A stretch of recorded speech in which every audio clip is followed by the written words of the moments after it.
Most people don't know you can hide a zipper pretty easily to give your cushions, bags, covers, and upholstery a more professional look. I'll teach you two methods in this video, and I'll refer to them as lapped and centered throughout the video. Both are very different, and they lend themselves to different types of project construction, so it's important to know both. This is my favorite way to hide a zipper when it's being sewn to two different panels of fabric. That'll make more sense once I contrast it with the next method. Doing it this way, you never have to separate the teeth while sewing, although you can make it so that the two sides fully separate in the end if you need that. The first step is to measure the width of the zipper, including the flange, and dividing that in half. This will be the seam allowance you'll use on the next step. Set the zipper aside and grab your fabric panels. Sew them together with the right sides touching using the seam allowance you just measured. For this number 5 coil zipper chain, that's 5/8 of an inch.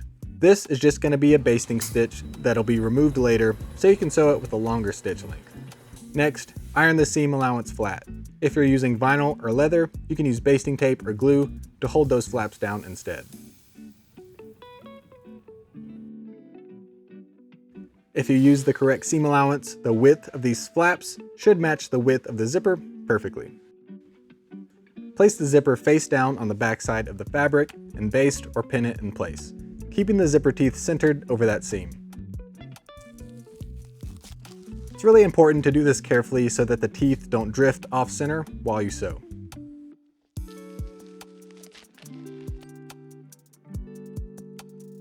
Turn the assembly over and sew on each side of that center seam. It really helps to have a zipper foot for all the types of sewing I'm doing in this video. When you reach the end of the first side, you can stop there if you want the pieces to separate, or you can sew over the teeth and do some reversing to create a stop and continue down the other side.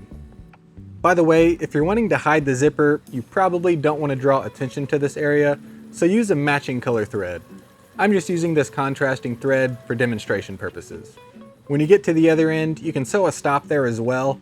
Just make sure you install the zipper slider before you do that so you don't end up with a useless zipper. I'm going to leave this end open. Next is the best part. Use a seam ripper to remove that center basting stitch and open up the two flaps that hide the zipper. Clean up those threads and you have two small flaps that meet in the middle to conceal the zipper teeth. That's pretty easy, and I think it looks great. Method number 2 is the lapped zipper. This is how I hide a zipper when it's being sewn to either end of a single panel, or in any other scenario where I have to separate the zipper before sewing. A good example of this is a set of patio cushions I just finished. The center panel is one large piece that connects back to itself with the zipper to create a tube. I can't use the double flap method because I would sew right through onto the other layer on the back side of the tube. I prefer the double flap look, but for this reason, it's not always possible. Separate the zipper teeth and place one side face down on the right side of your fabric. Sew it in place using whatever sewing foot lets you get close enough to those zipper teeth. Then fold the zipper and fabric over along that first seam and top stitch about 1/8 of an inch from the folded edge. It's great to do outdoor cushions this way because that first seam is completely hidden from sun and abrasion, which should help your final product last longer. With this normal side done, let's do the other side with the flap. Place the zipper face down on the right side of the fabric and sew the first seam exactly as before. Now, instead of folding it back on that seam, we'll fold it back further to create the flap. For this number 5 zipper, I found that marking a guideline 2 inches from the edge of the fabric works perfectly. Make sure you mark this line on the side of the fabric opposite the zipper.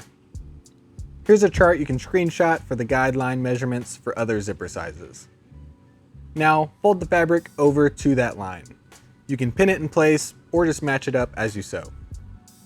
Sew right over the first seam, doing your best to keep everything straight along that guideline. You'll notice the underside of the zipper is facing up towards you. That means the underside or bobbin side of this seam will be what's visible from the outside of the project. I'd recommend double checking and adjusting your tension so that the underside of this seam looks pleasing, because it's essentially your top stitch. After sewing the flap, I like to iron it nice and flat, but make sure you don't use a high setting and damage the fabric, if it's a synthetic outdoor fabric like this. The last step is installing the slider and zipping it up. Now you have a zipper that's hidden from the sun, protected from debris, and looks great. So if you have a project constructed this way, use the lapped method. And if it looks like this, try the centered method. I hope this has been clear and helpful. If so, leave a like on the video and subscribe to the channel if you like what we're doing here. See the single flap in action by checking out this video right here. Thanks for watching. See you in the next one.